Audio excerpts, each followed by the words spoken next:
At the beginning of this week, the president of the European Bank for Reconstruction and Development, Thomas Mirow, went to the bank's 60-odd shareholder governments with a warning.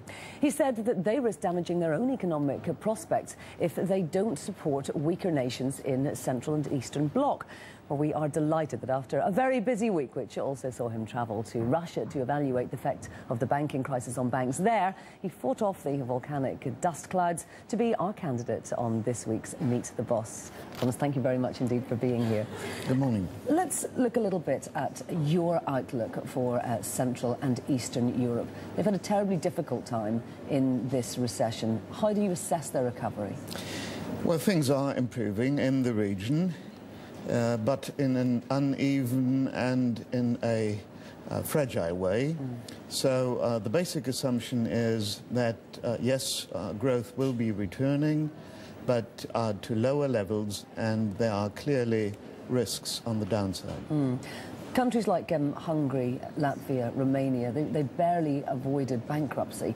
How long is it going to take them to get back on their feet? Well, you indeed cited one of the some of the most difficult countries.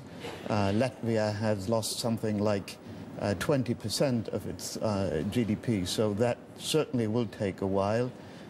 For Hungary, too, it would be difficult probably to return to growth already this year. Romania may have some weak growth in 2010. There are, though, other countries in the region that have done much better, especially Poland. There are people that are facing actual real economic hardship there, where unemployment is rising, bad loans are another problem, and of course property that was bought that hasn't held its value. The other problem that you've got is that people who had been working elsewhere in the EU, people who've been working in Ireland, or Spain, England, have had to go back there. So there's a myriad of problems to face, isn't there? You're absolutely right. Exactly those are the problems that unfortunately coincide. On the other hand, I would warn against any black seeing and against any attempt to just write them off. Yes, they go through hard times, but up to now they are also rather mature in their reaction. And so I think they will have difficult times, but they will come over it. Now, your response to the economic crisis was to significantly ramp up the amount of investment that you could put in there, particularly into financial institutions. How's that playing out for you?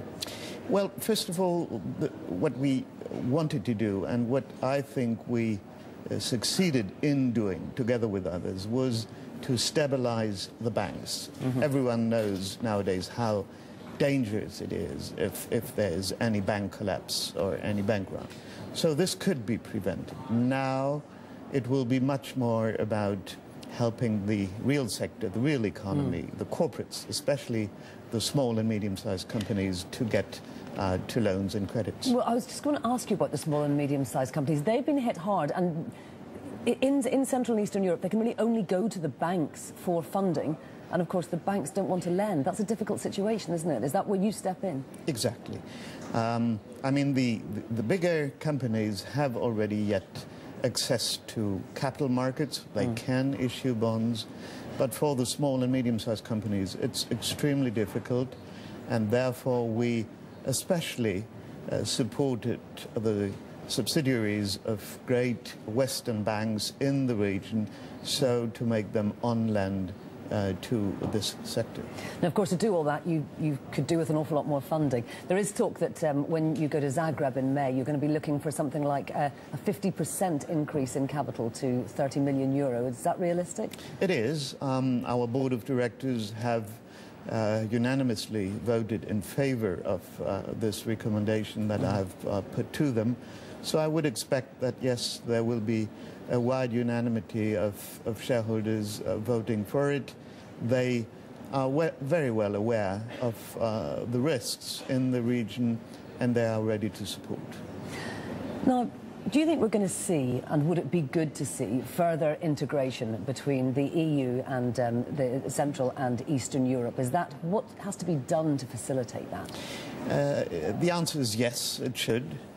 And what probably needs to be done foremost is to improve regulation, to improve the business environment, to improve the legal system, regulation, surveillance, so that markets are well framed and then are, in a way, adapted to integrate into Europe. I wonder when Eastern Europe is looking so beleaguered, is it a particularly hard sell to try and convince the EU to have extra cooperation with them?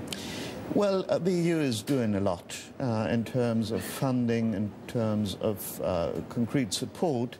Probably the situation is much more difficult for those who are outside the European Union.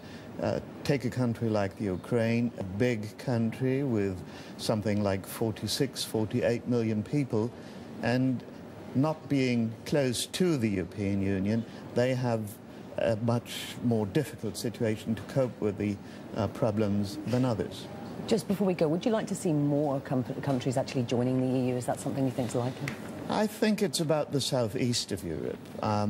We all know the very difficult legacy of the former Yugoslavia Republic, and I do think that countries not only like Croatia, but also like Serbia and some others deserve to join the European Union within a foreseeable future. Thomas Mirow, it's a fascinating job that you do. Thank you very much indeed. Thank you.